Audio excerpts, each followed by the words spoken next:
Thank you all so much for having me today, and it's always a joy to return to Tulsa. I actually lived in Tulsa during my reign as Miss Oklahoma. No, I did not bring my batons, although after hearing that, I always want to just kind of whip them out. But thank you so much. Just a joy and really a surprise to get the phone call from Dr. Nathan Meller to be here today and to speak, both yesterday in Oklahoma City and then here today. And a few years ago, I got another unexpected phone call. This was from an advertising agency. And they were working on a national campaign, preparing a commercial for a headache medicine, for Motrin. And they were interviewing women with stories of pain and progress in a chosen career and how pain had played a role in that. And I had never really thought of that, but I thought, well, looking back over my life, it was going through pain that caused me to grow. And so sure, I'll interview for this, not thinking much of it. So there were hundreds of us that interviewed for this campaign. And a few weeks later, I got another phone call that said, congratulations, we've chosen your story as the most painful. And we're going to feature you in this commercial. So I would love to share this commercial with you now. It's just a couple minutes long, and then I will continue. I remember a couple of notes about that commercial. We shot it in one day in New York City, and I was the only person in the commercial that was not an actor. And we had the scene where I was signing the player and the girlfriend sitting there. And after we spent about an hour and a half just shooting that one few second scene, we got up from the table and he said, wow, you really studied for this role. You were really convincing. Yeah, I'm a terrible actor.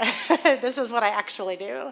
I did not grow up wanting to be Jerry Maguire. I actually remember when that movie came out while I was in law school, and half of my classmates deciding that's what they had found their calling, that's what they wanted to do, is work with professional athletes. And that was, although I grew up an athlete and I grew up a sports fan, that was not on my radar at all. I just didn't see that fitting who I thought I was. And didn't know much about it, but that was just never an aspiration of mine. Over my entire life, but I will tell you, because everybody asks all the time, how did you become a sports agent? And in particular, how did you end up working with NFL players? And I have to go back to just the way I grew up. Obviously, growing up in Oklahoma, football runs your life. Everyone plans weddings and special events around football season. I was the baton twirler. I started baton twirling at an early age in Tahlequah, Oklahoma, which is where my parents are from. Grew up to aspire to be and then become one of the twirlers at the University of Oklahoma. I have a twin sister. If anyone remembers the twin twirlers, I was one of them, and it will follow me for the rest of my life. But I grew up very dedicated to my sport, very dedicated to achievement, and I learned early on, maybe at 6 or 7 years old, how to write down goals and make a plan. So I was very driven, and there's absolutely nothing wrong with wanting to be excellent and being driven. The problem was the entire motivation behind my drive was fear. It was fear of letting my parents down, fear of what if I'm not good enough? What if I'm not really that talented? And it was a constant feeling like I was not worthy and not enough, and that I never would be enough. And I felt like even the success that I did achieve, that I didn't deserve. I would say surely the walls at some point, the facade's going to come down, and people are going to realize that I'm just really not that talented and I really don't deserve this. And so I continued to work out of that fear of being discovered as not being good enough. And I can tell you this, fear may be a start, but it is not a long-term motivator. And I reached a point, I remember it so vividly, it was in 1997, I reached that point when I just didn't feel like I could do it anymore. I didn't feel like I could continue to wake up and face life every single day afraid. I realized that fear was entering into every aspect of my life, every decision, every conversation, every relationship. I was constantly afraid, and I was just tired of living in fear. And I knew something had to change. And so I remember being in my apartment in law school and looking back and going, I have this long list of accomplishments, but I have zero sense of accomplishment. I don't want to keep moving forward. And I struggled with, what do I want? Does that mean I've lost my motivation to live? Does that mean that I just want to be a nobody? But it wasn't that. It was more that I wanted to make a shift in the way I approached life. I didn't want to be afraid anymore. Instead, I wanted to get up in the morning with a sense of purpose and a sense of meaning. I wanted to know that I was put on this earth for a reason, and it wasn't just to be afraid all the time, but it was truly to want to fulfill a destiny, fulfill a calling. I sensed that so deeply, and so I made an important shift inside myself and said, I'm not going to live afraid anymore. Instead, I am going to shift to purpose, and I'm going to look to how to serve that purpose. And it kept coming back to the word serve. If I shifted my focus from, instead of wondering what people would think of me and worrying about their opinions and whether I was impressive to them or not, what if I cared more about serving, taking care of people, respecting and valuing relationships? What if that's the way I approached every relationship, every conversation, every duty, every task? And to me, accomplishment became, how much can I serve? How much can I pour out of myself and fulfill what I was put on this earth to do? And I didn't know exactly what that was going to look like. I had no idea it would lead me to being a sports agent. That was not the plan. In fact, as I mentioned, I was in law school when I came to this revelation that I truly wanted to serve others instead of please others. And I thought I could just drop out of law school and go be a missionary. That felt like it was the best way to serve, the best way to lay my life down, lay down all of these, all the expectations of everybody in my life and all the pressure that I put on myself. I thought, I'm just going to go out and serve. And that means I'm going to drop out of law school. So I did, but it was spring break, so I didn't have to tell anyone I was dropping out. Just didn't go to class because nobody was going to class. And I took about a week and then another week. And fortunately, I had fantastic mentors in my life that poured into me during this time and said, Kelli, why don't you actually pray and think and take the time before you make a rash decision like this? Why don't you really, really dig deep? Maybe you're right where you're supposed to be. And turns out those mentors were right. I was right where I was supposed to be. After spending several weeks of just digging deep and praying and digging in to know who I was meant to be, I couldn't see the whole picture, but I did know that I was right where I was supposed to be, and I chose to be excellent right there in law school. And so instead of leaving to be a missionary, I decided in law school to start focusing my attention on how can I serve people. I knew I would go into litigation. My father had been a litigator.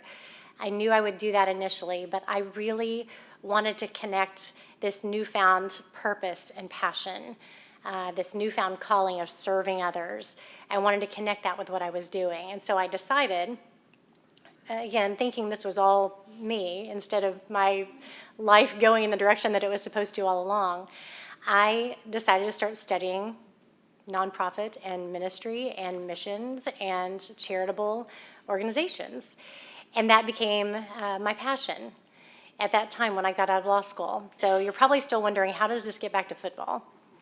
So I graduate from law school. I go to work at Feller Schneider Law Firm, where I still am 20 years later, and practice litigation like my father, but also had my side interest in working with people who would come to me with a vision for making an impact, a vision for making life better, a vision for helping others, and I connected with that. And I was able to start pouring into and helping so many more people than if it had just been me going out and trying to be a missionary, maybe I could have touched some lives. But now I was able to touch exponentially more lives because I was working with foundations. 5 years pass of me just doing a very normal, honestly very boring law practice. I just wasn't passionate about it, although I had chosen again to be excellent there. And working with nonprofit organizations, I got, again, one of those unexpected phone calls. And it was from an NFL player and his family. He had set up a foundation. He was from Oklahoma. And they needed to hire an attorney. They'd run into some issues with the IRS. They needed to hire a lawyer who knew the area, and I gladly accepted the challenges.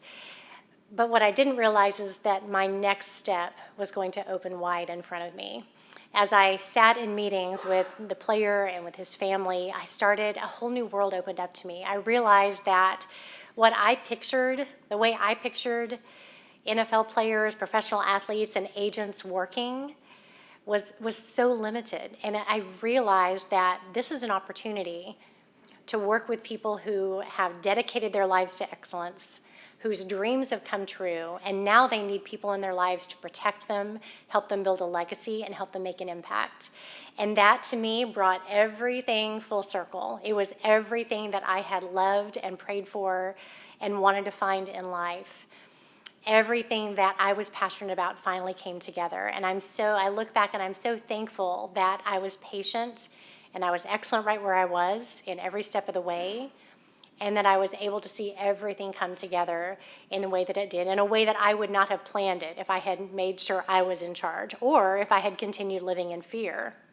Because as soon as I announced to my law partners and other people in my life that I had found my new calling, I'd found that I was supposed to be an NFL agent, the feedback was interesting.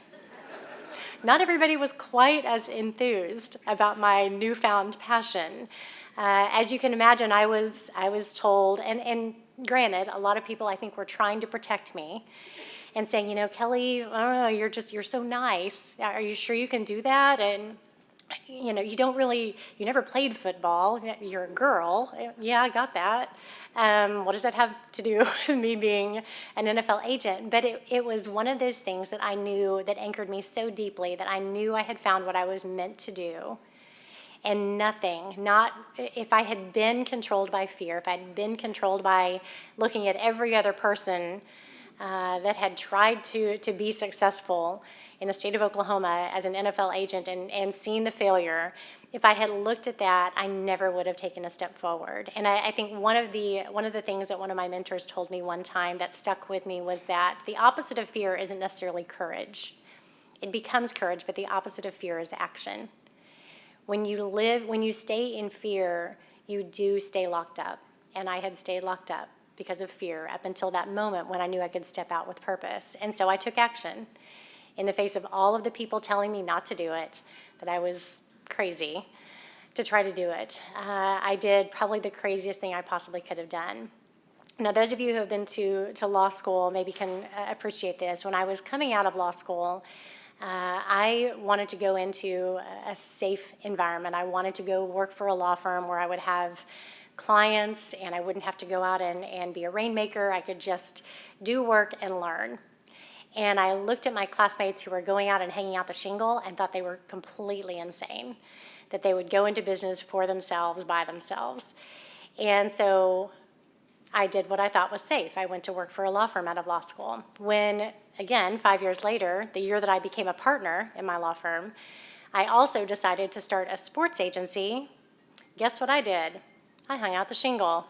I did the craziest thing, the thing that I was critical of everybody else doing, I did.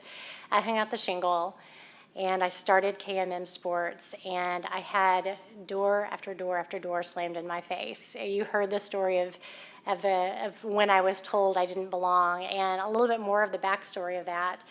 That happened at my very first official NFL event. I had literally signed one player. By the grace of God. I'd signed the quarterback from Texas Tech University. I walked into the NFL Combine, which is essentially all of the testosterone in the world slammed into about 4 square blocks of downtown Indianapolis.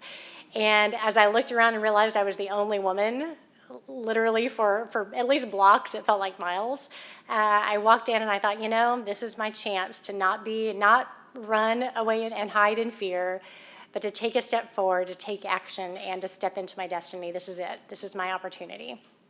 And I walked in, but still honestly struggling with those same self-doubt thoughts that we all have to battle. Oh, Kelli, do you really know what you're doing? Do you know why you're here? Do you really belong here? You don't look like everybody else. Your personality isn't like everybody else. You've never done this before. You've never represented a player in the draft. And so I'm wrestling and pushing back on all those thoughts. And I walk into the official day where all the agents have to meet in one room and they give us the state of the league. address, and I'm looking around at all of the people in the room, and I walk out of the room for a minute, and I run into one of the most successful NFL agents at that time. He still is. Many of you would know his name. And someone that I'd never met. I had read I had studied his contracts, I had studied his work, I had admiration for him, and aspired to be at that level. And he was actually standing with a group of reporters. He was representing the presumptive #1 pick that year. And he looked at me and he walked away from the group of reporters and walked a few steps over, and that's the confrontation that changed my perspective and caused me, honestly, to rise to the occasion, shifted everything for my career. He said, "What are you doing here?" And he proceeded to lecture me on why. See if these words sound familiar. You don't belong here. You've never done this. No one's going to respect you. You're a fraud. All of the things that I was wrestling with in my own head, he was actually verbalizing to my face. And in a sense, probably trying to warn me, trying to tell me why I didn't belong there, but I knew. And in that moment, I realized why I had the gumption to be crazy and hang out the shingle. It's because as I had looked around that entire league and every other agency that already existed at the time I became an agent, I realized one thing that was truly, truly missing, and that was ethics, that was honesty, that was integrity. I knew if I wanted to do things the right way, sure, maybe it would take a few years. It would take longer to do things the right way and to do things with honesty and excellence. But in that moment, I knew it was worth it. And something rose up inside of me, and I told him, "Are you done with your lecture? Because let me tell you why you're wrong. I do belong here. You don't know me. You don't know why I'm here. You don't know my purpose, and you don't know what I'm capable of, and you're going to have to deal with me someday." Of course, I walked away thinking, I've got to back this up. How am I going to do this? Can I actually do this? And I have. I've actually gone toe-to-toe with him, and I've won a few times, which is a nice full circle moment. But I learned so much in that moment, and that shifted me to a place of power, of strength, knowing that even in the face of negativity and fear itself rising up in my face to tell me I didn't belong and tell me I wasn't good enough, I had dug deep years before, and I had decided my purpose isn't about impressing everybody else. My purpose isn't about what other people say to me or think of me. And it's not even being like other people that I think are successful. It's being who I was meant to be. It's knowing that I have a purpose and serving that and fulfilling that.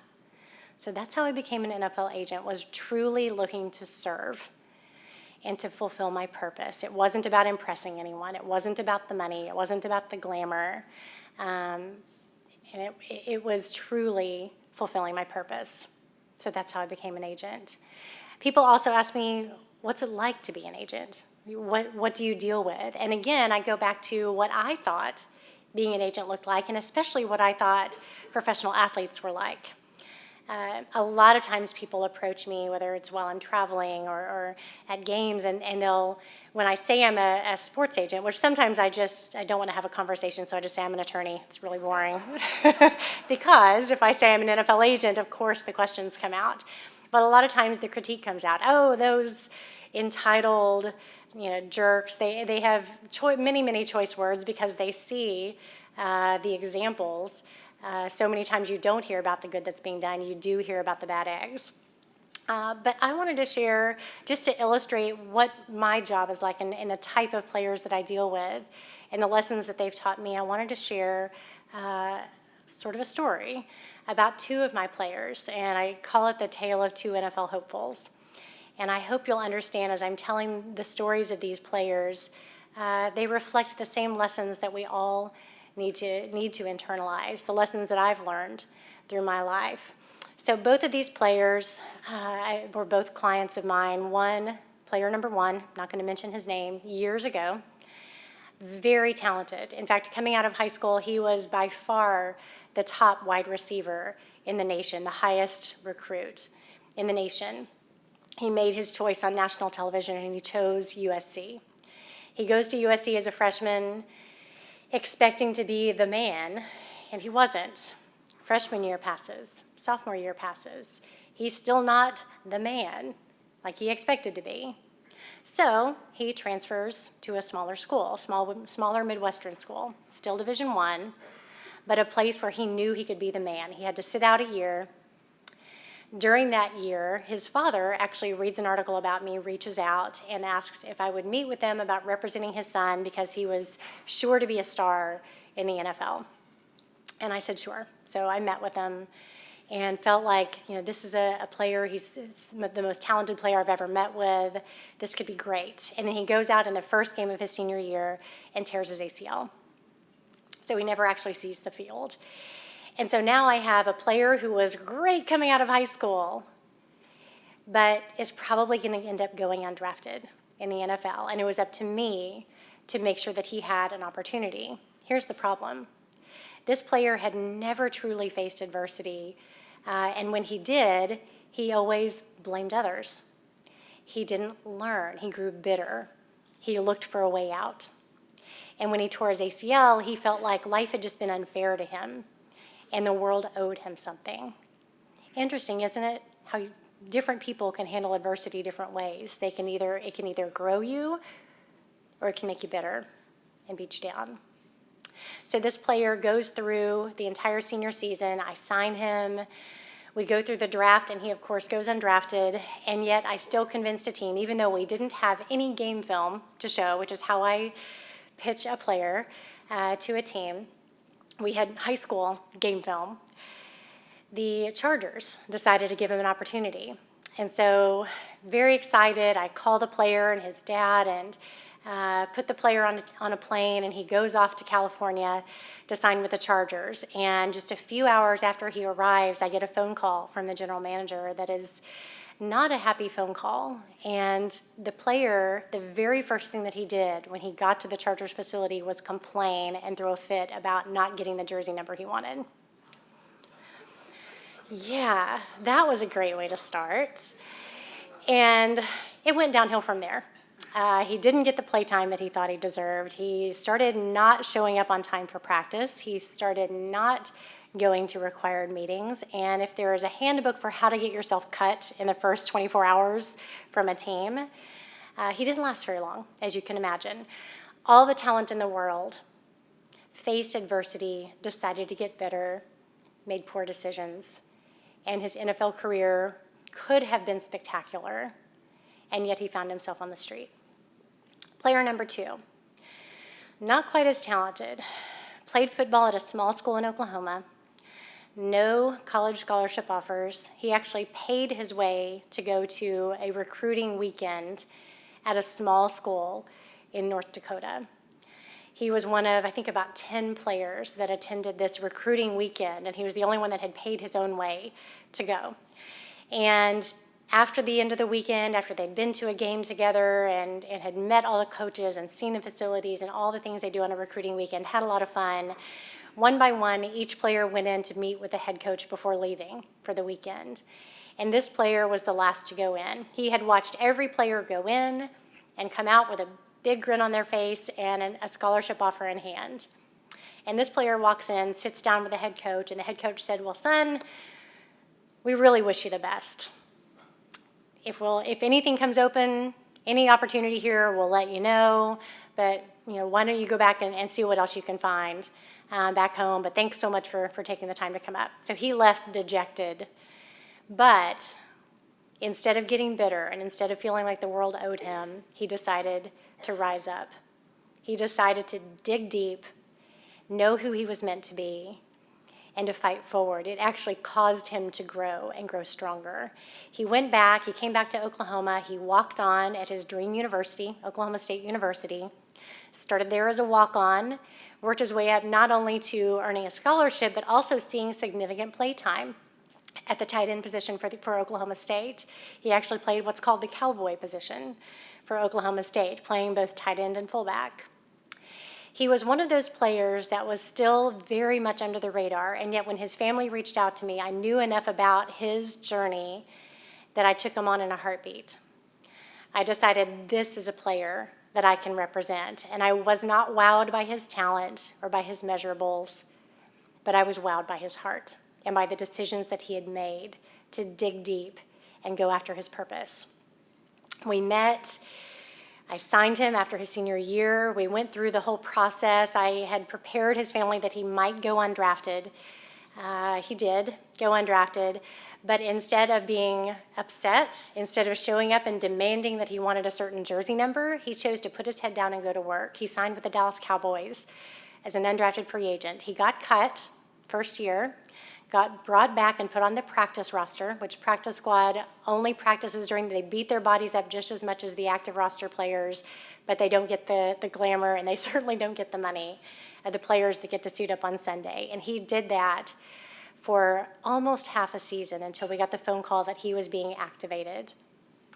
And he has now been with the Dallas Cowboys for 3 years, and unless a certain tight end had not come out of retirement, Blake Jarwin would be the starting tight end for the Dallas Cowboys, and I do anticipate he will be the starter starting next year with a brand new contract, and the contract that he truly deserves.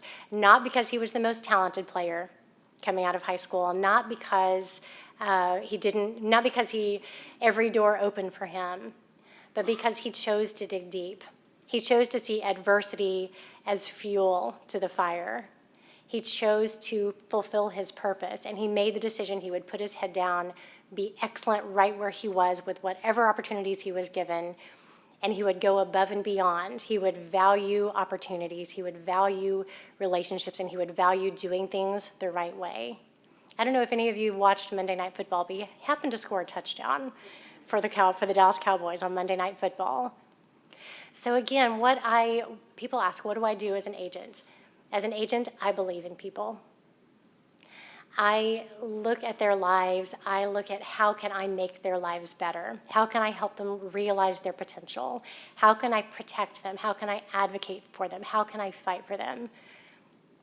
What if we all approached our relationships that way? Instead of being so worried about what other people think of us and the opinions, how about just doing things the right way? How about just believing in others, serving others, and not living in fear, and not letting that be our long-term motivator, but letting ourselves be lifted by a purpose for serving others, believing in others, and believing that we were put on this earth for a reason, to fulfill that purpose.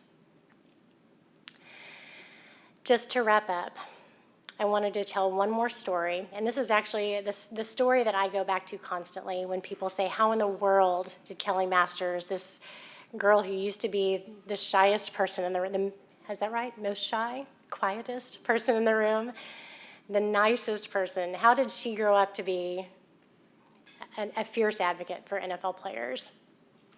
And I go back to, again, the moment that I shifted from fear to purpose. I go back to the decision that I made to fulfill my purpose and be excellent right where I was. And I also go to the story that I call fighting in your own armor. And it's actually the David and Goliath story. Most people think that I talk about David and Goliath because I own a small company that competes and defeats the giants in the industry. And that's true, and I'll accept that compliment. But I always look at what happened leading up to David and Goliath. And there are so many lessons to be learned from what David did prior to slaying the giant. But the one that I love to look at the most is right before his battle. He was, of course, taken back by the king. And the king looked at him and basically said, you don't belong here. You don't have what it takes. And the king tried to put his armor on David. He gave David his armor, and David walked around in it. It didn't feel right. It didn't fit. It was cumbersome. David gave the armor back to the king. And as I can imagine in my head, he walked out of that tent and said, I am going to fight in my own armor. I am enough. I have the experience. I have the belief. I have the purpose. I am supposed to be here, and it doesn't matter if I'm not as talented, not as experienced, not as whatever as other people. All that matters is I know my purpose, and I'm going to fulfill it, and I have all that I need to fulfill that purpose. I identify with that moment just before the battle when David dug deep and said, I don't need anybody else's armor, I just need my own. And what God has given me is enough. Thank you all so much for letting me take your time today to share my stories. I really appreciate it, and I would love to answer questions. If anyone has any questions about being a sports agent or about what sports agency is like or about anything dealing with sports business, sports management, but most importantly, I hope you take to heart that every single one of us need to defeat the fear that holds us back, no matter what situation it is. Look at every opportunity as a chance to fulfill your purpose. Look at it as an opportunity, not just adversity. Thank you.